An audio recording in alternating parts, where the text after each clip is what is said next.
Hello students, let us start with chapter 16, part 2, and the chapter name is Environmental Issues and the new subheading is Noise Pollution. So ಇವತ್ತೇನಿದೆ ಅಂದರೆ ಒಂದು ಹೊಸ ಸಬ್ಹೆಡಿಂಗನ್ನು study ಮಾಡೋಣ, noise pollution ಅಂತ. So noise pollution ಅಂತಂದರೆ ಏನು? Noise is undesirable high level of sound. So ನಾಯ್ಸನ್ನು ಏನಂತ ಕನ್ಸಿಡರ್ ಮಾಡ್ತಾರೆ? ಅನ್ಡಿಸೈರಬಲ್ ಅಂದರೆ ಏನು ಅರ್ಥ ಅಂದರೆ which is not wanted to us. So ನಮಗೆ ಬೇಕಾಲಾರ್ದದ್ದು, ಹೌದಾ? ಸೊ ನಾಯ್ಸ್ ಏನಿದೆ ಅಂತಂದರೆ undesirable high level of sound. ನಾವು ತಳಗಡೆ ಎಷ್ಟೊಂದು ಇಮೇಜಸನ್ನು ನೋಡ್ಬೋದು. ಸೊ ಸೌಂಡ್ ಏನಿದೆ ಅಂತಂದರೆ ನಮಗೇನಿದೆ ಅಂದರೆ ಡಿಸ್ಟರ್ಬೆನ್ಸನ್ನು ಕ್ರಿಯೇಟ್ ಆಗುತ್ತೆ, ಅದನ್ನು ಏನಂತೀವಿ ನಾಯ್ಸ್ ಅಂತ ಕನ್ಸಿಡರ್ ಆಗುತ್ತೆ. ಸೊ ನೆಕ್ಸ್ಟ್ ಸ್ಲೈಡ್ನಲ್ಲಿ ಸೋರ್ಸಸ್ ಆಫ್ ನಾಯ್ಸ್ ಪೊಲ್ಯೂಷನ್.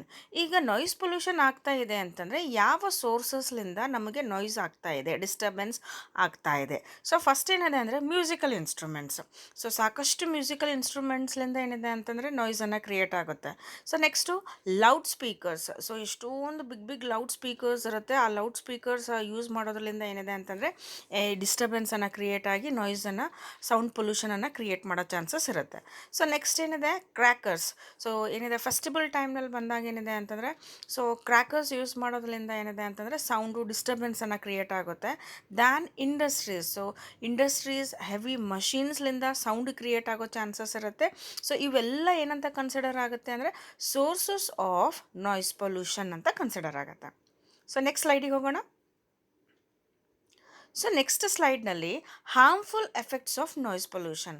ಈಗ ನಾಯ್ಸ್ ಆಗ್ತಾ ಇದೆ ಅಂತಂದರೆ ಅದರಿಂದ ಹಾರ್ಮ್ಫುಲ್ ಏನಾಗುತ್ತೆ ಹ್ಯೂಮನ್ ಬೀಯಿಂಗ್ಸಿಗೆ ಅಂತಂದರೆ noise causes psychological and physiological disorders. Noise ಏನು ಕ್ರಿಯೇಟ್ ಮಾಡುತ್ತೆ ಅಂದರೆ ಸೈಕಲಾಜಿಕಲ್ ಅಂದರೆ ನಮ್ಮ ಬಿಹೇವಿಯರ್ನಲ್ಲಿ, ಫಸ್ಟ್ ಇಮೇಜ್ನಲ್ಲಿ ಡಿಸ್ಟರ್ಬೆನ್ಸ್ಲಿಂದ ನಮ್ಮ ಬಿಹೇವಿಯರ್ ಚೇಂಜ್ ಆಗೋಕ್ಕೆ ಸ್ಟಾರ್ಟ್ ಆಗುತ್ತೆ. ಆಮೇಲೆ ಸೈಕಲಾಜಿಕಲ್ ಅಂತಂದರೆ ಬಾಡಿ ಒಳಗಡೆ ಇಂಟರ್ನಲ್ಲಿ ಕೂಡ ಏನಿದೆ ಅಂದರೆ ಸಮ್ ಚೇಂಜಸ್ ಕೂಡ ಆಗ್ತಾ ಇರುತ್ತೆ ಬಿಕಾಸ್ ಆಫ್ ಸೌಂಡ್ ಡಿಸ್ಟರ್ಬೆನ್ಸ್ ಆಗೋದ್ರಿಂದ. ಸೊ ಇದು first. The sound level above 150 dB, that is decibel, May damage year drums. So ಏನಿದೆ ಸೌಂಡು ಒಂದು ವೇಳೆ 150 ಡೆಸಿಬಲ್ಗಿಂತ ಜಾಸ್ತಿ ಇತ್ತು ಅಂದರೆ ನಮ್ಮದು ಇಯರ್ ಡ್ರಮ್ಮನ್ನು ಅಂದರೆ ಡ್ಯಾಮೇಜ್ ಮಾಡೋ ಚಾನ್ಸಸ್ ಇರುತ್ತೆ. ಸೊ ಯಾವಾಗ ಇಷ್ಟು ಸೌಂಡ್ ಬರ್ಬೋದು ಅಂತಂದರೆ ಸೊ ಬ್ರ್ಯಾಕೆಟ್ನಲ್ಲಿ ಕೊಟ್ಟಿರೋದು generated by take off jet plane or rocket. Sometimes ಏನಿದೆ ಅಂತಂದರೆ ರಾಕೆಟ್ ಆಗಿರ್ಬೋದು ಆರ್ ಜೆಟ್ ಪ್ಲೇನ್ಸ್ ಆಗಿರ್ಬೋದು, ಅದು ಹೆವಿ ನಾಯ್ಸನ್ನು ಕ್ರಿಯೇಟ್ ಮಾಡುತ್ತೆ.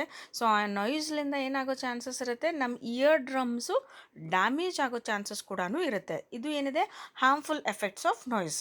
ಸೊ ನೆಕ್ಸ್ಟ್ ಸ್ಲೈಡ್ನಲ್ಲಿ next harmful effects of noise ಏನಿದೆ ಅಂದರೆ chronic exposure to relatively lower noise may damage hearing abilities of humans.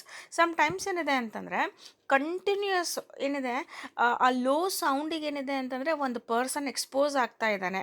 So yellow work ಮಾಡ್ತಾ ಇರುವಾಗ ಆ ಮಷಿನ್ಸ್ ಆಗಿರ್ಬೋದು, ಆ ವರ್ಕ್ ಮಾಡ್ತಂಥ ಪ್ಲೇಸ್ನಲ್ಲಿ ಏನಿದೆ ಅಂದರೆ ಕಂಟಿನ್ಯೂಯಸ್ ಸೌಂಡ್ ಬರ್ತಾ ಇರೋದಾಗಿರ್ಬೋದು. ಸೊ ಅದನ್ನು ಕಂಟಿನ್ಯೂಯಸ್ಲಿ ಕೇಳೋದ್ರಿಂದ ಏನಾಗ್ತಾ ಇರುತ್ತೆ ಅಂದರೆ ಹಿಯರಿಂಗ್ ಎಬಿಲಿಟೀಸ್ ಏನಿದೆ ಅಂತಂತಂದರೆ ಲಾಸ್ ಆಗೋ ಚಾನ್ಸಸ್ ಇರುತ್ತೆ, ಡ್ಯಾಮೇಜ್ ಆಗೋ ಚಾನ್ಸಸ್ ಕೂಡ ಇರುತ್ತೆ. ನೆಕ್ಸ್ಟ್ ಪಾಯಿಂಟ್ನಲ್ಲಿ sleeplessness, increased heart beat and breathing and stress etcetera. So ಇವೆಲ್ಲನೂ ಕೂಡ ಏನಿದೆ ಅಂದರೆ harmful effects of noise pollution ಆಗೋ ಚಾನ್ಸಸ್ ಇದೆ. ಸೌಂಡ್ ಬರ್ತಾ ಇರೋದ್ರಿಂದ ಆ ಡಿಸ್ಟರ್ಬೆನ್ಸ್ಲಿಂದ ಏನಿದೆ ಅಂತಂದರೆ ಸೊ ನಾವು ಸ್ಲೀಪ್ ಮಾಡೋದನ್ನು, ಮಲ್ಕೊಳ್ಳೋದನ್ನು ಕಮ್ಮಿ ಆಗಿಬಿಡುತ್ತೆ. ಅದು ಒಂದು ಏನಿದೆ ಅಂತಂದರೆ ಹಾರ್ಮ್ಫುಲ್ ಎಫೆಕ್ಟ್ ಆಗಿರ್ಬೋದು. ನೆಕ್ಸ್ಟು ನಮ್ಮ ಹಾರ್ಟ್ ಬೀಟ್ ಕೂಡ ಇನ್ಕ್ರೀಸ್ ಆಗ್ಬೋದು ಬಿಕಾಸ್ ಆಫ್ ಹೈ ಸೌಂಡ್. ಆಮೇಲೆ ಬ್ರೀತಿಂಗ್ ಪ್ರಾಬ್ಲಮ್ ಆಗೋ ಪ್ರಾಬ್ಲಮ್ ಇರುತ್ತೆ. ಆ್ಯಂಡ್ ದ ಲಾಸ್ಟ್ ಏನಿದೆ ಅಂದರೆ ಸ್ಟ್ರೆಸ್. ಕಂಟಿನ್ಯೂಸ್ ಸೌಂಡ್ಲಿಂದ ನಮ್ಮದು ವರ್ಕಿಗೆ ಡಿಸ್ಟರ್ಬೆನ್ಸ್ ಆಗ್ತಾ ಇರೋದು ಟೈಮ್ನಲ್ಲಿ ಏನಾಗ್ತಾ ಇರುತ್ತೆ, ಸ್ಟ್ರೆಸ್ ಕೂಡ ಆಗೋ ಚಾನ್ಸಸ್ ಇರುತ್ತೆ. ಸೊ ಇದೂ ಹಾರ್ಮ್ಫುಲ್ ಎಫೆಕ್ಟ್ಸ್ ಆಫ್ ನಾಯ್ಸ್ ಅಂತ ಕನ್ಸಿಡರ್ ಆಗುತ್ತೆ. ಸೊ ನೆಕ್ಸ್ಟ್ ಹೆಡಿಂಗ್ನಲ್ಲಿ control of noise pollution. So ಯಾವ ರೀತಿ ಈ ಇರ್ತಕ್ಕಂಥ ನಾಯ್ಸ್ ಪೊಲ್ಯೂಷನನ್ನು ಕಂಟ್ರೋಲ್ ಮಾಡ್ಬೋದು? So use of sound absorbent materials in ಇಂಡಸ್ಟ್ರಿನಲ್ಲಿ ಏನಾಗುತ್ತೆ, ಕಂಟಿನ್ಯೂಸ್ಲಿ ಮಷೀನ್ಸ್ ಏನಿದೆ ಅಂತಂದರೆ ಹೆವಿ ಮಷೀನ್ಸು ಸೌಂಡ್ ಮಾಡ್ತಾ ಇರುತ್ತೆ. ಆ ಡಿಸ್ಟರ್ಬೆನ್ಸ್ಲಿಂದ ಇಯರ್ ಡ್ರಮ್ಸ್ ಡ್ಯಾಮೇಜ್ ಆಗೋ ಚಾನ್ಸಸ್ ಇರುತ್ತೆ, ಹಿಯರಿಂಗ್ ಎಬಿಲಿಟಿ ಲಾಸ್ ಆಗೋ ಚಾನ್ಸಸ್ ಇರುತ್ತೆ. ಇದನ್ನು ಅವಾಯ್ಡ್ ಮಾಡಬೇಕಾಗಿತ್ತು ಅಂತಂದರೆ ಒಂದು ಅಬ್ಸಾರ್ಬೆಂಟ್ ಮೆಟೀರಿಯಲ್ಸನ್ನು ಯೂಸ್ ಮಾಡೋದ್ರಿಂದ ಇಂಡಸ್ಟ್ರಿನಲ್ಲಿ ಸ್ವಲ್ಪ ಏನಿದೆ ನಾಯ್ಸ್ ಪೊಲ್ಯೂಷನನ್ನು ಕಂಟ್ರೋಲ್ ಮಾಡಬಹುದು. ಇದು ಒಂದು. Delimitation of a horn free zones around hospitals and school. Hospitals ಮತ್ತು ಸ್ಕೂಲ್ ಹತ್ರ ಏನಿದೆ ಅಂತಂದರೆ, ಸೊ ನಾವು ಹಾರ್ನ್ ಫ್ರೀ ಝೋನ್ಸನ್ನು ಯೂಸ್ ಮಾಡಬೇಕು. ಸೊ ದಟ್ ಅದರಿಂದ ಏನಿದೆ ಅಂದರೆ ಸಮ್ ಲಿಮಿಟೇಷನ್ಸನ್ನು ಮಾಡೋದ್ರಲ್ಲಿಂದ ನಾವು ನಾಯ್ಸ್ ಪೊಲ್ಯೂಷನನ್ನು ಕಂಟ್ರೋಲ್ ಮಾಡ್ಬೋದು. ಯಾಕಂದರೆ ಹಾಸ್ಪಿಟಲ್ ಹತ್ರ ಪೇಷಂಟ್ಸ್ ಇರುತ್ತೆ, ಸ್ಕೂಲ್ ಹತ್ರ ಏನಿದೆ ಅಂದರೆ ಚಿಲ್ಡ್ರನ್ಸ್ ಇರುತ್ತೆ. ಸೊ ಇವೆರಡೂ ಕೂಡ ಏನಿದೆ ಅಂತಂದರೆ ಅವರಿಗೆ ಏನಿದೆ ನಾಯ್ಸ್ ಪೊಲ್ಯೂಷನ್ನಿಂದ ಡಿಸ್ಟರ್ಬೆನ್ಸ್ ಆಗ್ಲಾರ್ದಂಗೆ ಏನಿದೆ ಅಂದರೆ ಕಂಟ್ರೋಲ್ ಮಾಡಬೇಕಾಗಿತ್ತು. ಅಂದರೆ ಹಾರ್ನ್ ಫ್ರೀ ಝೋನ್ಸ್ ಅಂದರೆ ಅಲ್ಲಿ ಬಂದಾಗ ಹಾರ್ನ್ ಹಾಕೋದನ್ನು ಅವಾಯ್ಡ್ ಮಾಡಬೇಕು ನಮ್ಮ ವೆಹಿಕಲಿಂದ. So next, control of noise pollution. Permissible sound level of crackers and loud speaker. So ಈಗ ನೀವು ಲೌಡ್ ಸ್ಪೀಕರ್ಸ್ ಯೂಸ್ ಮಾಡ್ತಾ ಇದ್ದೀರಾ, ಕ್ರ್ಯಾಕರ್ಸ್ ಯೂಸ್ ಮಾಡ್ತಾ ಇದ್ದೀರಾ ಅಂತಂದರೆ ಅದಕ್ಕೂ ಕೂಡ ಒಂದು ಪರ್ಮಿಷನನ್ನು ಏನಿದೆ ಅಂತಂದರೆ ತೊಗೊಳಂಗೆ ಒಂದು ರೂಲನ್ನು ಮಾಡಬೇಕು. ಸೊ ಇದರಿಂದ ಏನಾಗುತ್ತೆ, so we can control the noise pollution. ಇನ್ನೊಂದು ಏನು ಹೇಳ್ತಾ ಇದ್ದಾರೆ, delimit the timing of using a loud speakers. ನಾವು ಲೌಡ್ ಸ್ಪೀಕರ್ಸನ್ನು ಯೂಸ್ ಮಾಡ್ತಾ ಇದ್ದೀವಿ ಅಂದರೆ ಅದರದ್ದೇ ಆದಂಥ ಒಂದು ಟೈಮಿಂಗನ್ನು ಮಾಡಬೇಕು. ಆ ಟೈಮಿಂಗ್ ನಂತರ ಏನಿದೆ ಅಂತಂದರೆ ಅದನ್ನು ಯೂಸ್ ಮಾಡೋದನ್ನು ಅವಾಯ್ಡ್ ಮಾಡಬೇಕು, ಇಲ್ಲಾಂತಂದರೆ ಸ್ಟಾಪ್ ಮಾಡಬೇಕು. ಸೊ ಇದರಿಂದ ಏನಾಗುತ್ತೆ, ನಾವು ನಾಯ್ಸ್ ಪೊಲ್ಯೂಷನನ್ನು ಏನಿದೆ ಅಂದರೆ ಕಂಟ್ರೋಲ್ ಮಾಡ್ಕೊಳ್ಬೋದು. ಅದರಿಂದ ಆಗ್ತಕ್ಕಂಥ ಡಿಸ್ಟರ್ಬೆನ್ಸ್ ಆಗಿರ್ಬೋದು, ಸ್ಲೀಪ್ನೆಸ್ ಆಗಿರ್ಬೋದು, ಹಾರ್ಟ್ ಬೀಟ್ ಇನ್ಕ್ರೀಸ್ ಆಗಿರ್ಬೋದು, or sometimes breathing problem or stress create ಆಗೋದನ್ನು ಅವಾಯ್ಡ್ ಮಾಡೋಕ್ಕೆ ಕೂಡ ಸಾಧ್ಯತೆ ಇದೆ. ಸೊ ನೆಕ್ಸ್ಟ್ ಸ್ಲೈಡ್ನಲ್ಲಿ laws and policies in India to control vehicular air pollution. ನಾನು ಮುಂಚೆನೇ ಫಸ್ಟ್ ಸ್ಲೈಡ್ನಲ್ಲಿ ಹೇಳಿದಾಗ, ಫಸ್ಟ್ ಪಾರ್ಟ್ 1ನಲ್ಲಿ, ಸೊ ನಾಯ್ಸ್ ಪೊಲ್ಯೂಷನನ್ನು ಏನಿದೆ ಅಂದರೆ ಏರ್ ಪೊಲ್ಯೂಷನ್ ಸಬ್ ಹೆಡಿಂಗ್ನಲ್ಲಿ ಕನ್ಸಿಡರ್ ಆಗುತ್ತೆ. ಸೊ ಹಾಗಾಗಿ ಈ ಹೆಡಿಂಗ್ ಏನಿದೆ ಅಂತಂದರೆ ಕಂಟಿನ್ಯೂಯೇಷನ್ ಆಫ್ ಏರ್ ಪೊಲ್ಯೂಷನ್ ಇದೆ. So laws and policies in India to control vehicular pollution ಅಂದರೆ ವೆಹಿಕಲ್ಸ್ಲಿಂದ ಆಗ್ತಕ್ಕಂಥ ಪೊಲ್ಯೂಷನನ್ನು ಕಂಟ್ರೋಲ್ ಮಾಡಬೇಕಾಗಿತ್ತು ಅಂದರೆ ಏನು ಪಾಲಿಸೀಸು ಮತ್ತು ಲಾಸ್ ಮಾಡಿದ್ದಾರೆ ಅಂತ ಹೇಳ್ತಾ ಇದ್ದಾರೆ. Auto fuel policies have laid out to road map to cut down a vehicular pollution in Indian cities. So Indian ಸಿಟೀಸ್ನಲ್ಲಿ ಏನಿದೆ ಅಂತಂತಂದರೆ ನಾವು ವೆಹಿಕಲ್ಸ್ಲಿಂದ ಆಗ್ತಕ್ಕಂಥ ಪೊಲ್ಯೂಷನನ್ನು ಕಟ್ ಡೌನ್ ಮಾಡಬೇಕಾಗಿತ್ತು, ರೆಡ್ಯೂಸ್ ಮಾಡಬೇಕಾಗಿತ್ತು ಅಂತಂದರೆ ಆಟೋಫ್ಯೂಲ್ ಪಾಲಿಸೀಸನ್ನು ರೋಡ್ ಮೇಲೆ ಬರೋಕ್ಕಿಂತ ಮುಂಚೆ ಏನಿದೆ ಅಂತಂದರೆ ಕೆಲವೊಂದು ಪಾಲಿಸೀಸನ್ನು ಏನಿದೆ ಅಂತಂದರೆ ಅಪ್ಲೈ ಮಾಡಿ ನಂತರನೇ ಅದನ್ನು ಏನಿದೆ ಅಂತಂದರೆ ಅಲೌ ಮಾಡಬೇಕು ಅಂತ ಇದೆ. ಸೊ ಏಕೆಂದರೆ ಏರ್ ಪೊಲ್ಯೂಷನನ್ನು ಅವಾಯ್ಡ್ ಮಾಡ್ಬೋದು. ಸೊ ನೆಕ್ಸ್ಟ್ ಏನು ಮಾಡ್ತಾ ಇದ್ದಾರೆ ಅಂತಂದರೆ ಪಾಲಿಸೀಸ್ ಇನ್ ಇಂಡಿಯಾನಲ್ಲಿ ಯೂರೋ 2 ನಾರ್ಮ್ಸ್.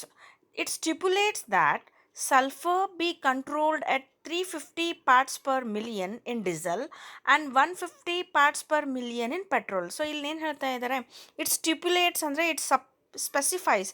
ಏನನ್ನು ಸ್ಪೆಸಿಫೈ ಮಾಡುತ್ತೆ ಅಂದರೆ ಸಲ್ಫರನ್ನು ಎಷ್ಟು ಕಂಟ್ರೋಲ್ನಲ್ಲಿ ಇಡಬೇಕು ಅಂತಂದರೆ ಇನ್ ಡೀಸೆಲ್ನಲ್ಲಿ 350 ppm in diesel and 150 ppm, that is parts per million in petrol.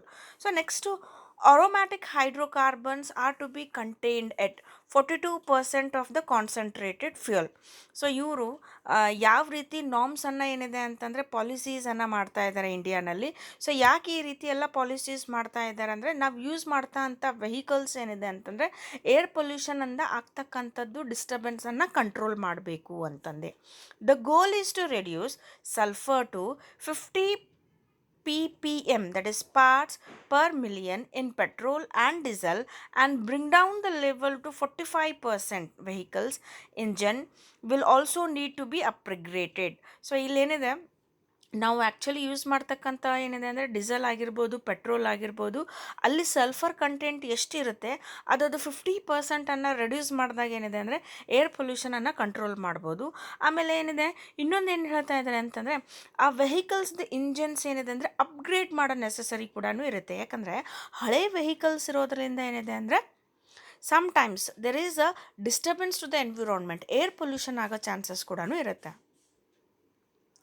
So next ಸ್ಲೈಡ್ನಲ್ಲಿ, so Bharat stage 2, all automobiles and fuels were to have met the Euro 3 emission specification in these 11 cities from 1st April 2005 and have to meet a Euro 4 norms by 1st April 2010. The rest of the countries will have a Euro 3 emission norms compliant automobiles and fuels by 2010. So ನೀವು ತಳಗಡೆ ಏನಿದೆ ಅಂತಂದರೆ ಇಲ್ಲೇನಿದೆ, so Euro 2, Euro 3, Euro 4 and Euro 6 norms ಏನಿದೆ ಅಂತಂದರೆ ಇದೆ according to date wise. So ಆದರೆ ಇಲ್ಲಿ ಕೊಟ್ಟಿರೋದೇನಿದೆ ಅಂತಂದರೆ ಯೂರೋ 3 ನಾರ್ಮ್ಸ್ ಪ್ರಕಾರ ಏನಿದೆ ಅಂತಂದರೆ 11 ಸಿಟೀಸ್ನಲ್ಲಿ ಏನಿದೆ ಅಂದರೆ ಫ್ರಮ್ 1st ಏಪ್ರಿಲ್ 2005ನಿಂದ ಸೊ ಎಲ್ಲ ಆಟೋಮೊಬೈಲ್ಸ್ ಏನಿದೆ ಅಂತಂದರೆ ಯಾವ ರೀತಿ ಆ ಪಾಲಿಸೀಸು ಮತ್ತು ಲಾಸನ್ನು ಅಪ್ಲೈ ಮಾಡಿ ಫಾಲೋ ಮಾಡಬೇಕು ಅಂತ ಮೆನ್ಷನ್ ಮಾಡಿದ್ದಾರೆ. ಇನ್ನು ಕೆಲವೊಂದು ಪ್ಲೇಸಸ್ನಲ್ಲಿ ಏನಿದೆ ಅಂದರೆ ಅಕಾರ್ಡಿಂಗ್ ಟು ಯೂರೋ 4 ನಾರ್ಮ್ಸ್ ಪ್ರಕಾರ 1st ಏಪ್ರಿಲ್ 2010ನಲ್ಲಿ ಏನಿದೆ ಅಂತಂದರೆ ಅಪ್ಲೈ ಆಗಿದೆ. ಆ್ಯಂಡ್ ರಿಮೈನಿಂಗ್ ಕಂಟ್ರೀಸ್ ಏನಿದೆ ಅಂತಂದರೆ ಯೂರೋ 3 ನಾರ್ಮ್ಸ್ ಎಮಿಷನ್ ಫಾರ್ಮ್ ಏನಿದೆ ಅಂತಂದರೆ ಆ ರೀತಿ ಏನಿದೆ ಅಂತಂದರೆ ಆಟೋಮೊಬೈಲ್ಸ್ ಆ್ಯಂಡ್ ಫ್ಯೂಲ್ಸು ಆ ಪಾಲಿಸೀಸನ್ನು ಏನಿದೆ ಅಂತಂದರೆ ಏನಿದೆ ಅಪ್ಲೈ ಮಾಡೋದು ಅಕಾರ್ಡಿಂಗ್ ಟು 2010 ಪ್ರಕಾರ. ಸೊ ಇದು loss and policies in India ಯಾವ ರೀತಿ ವೆಹಿಕಲ್ ಪೊಲ್ಯೂಷನನ್ನು ಕಂಟ್ರೋಲ್ ಮಾಡಬೇಕಾಗಿತ್ತು ಅಂತಂದರೆ. Thank you for watching this video. Let us discuss with the next topic in part 3.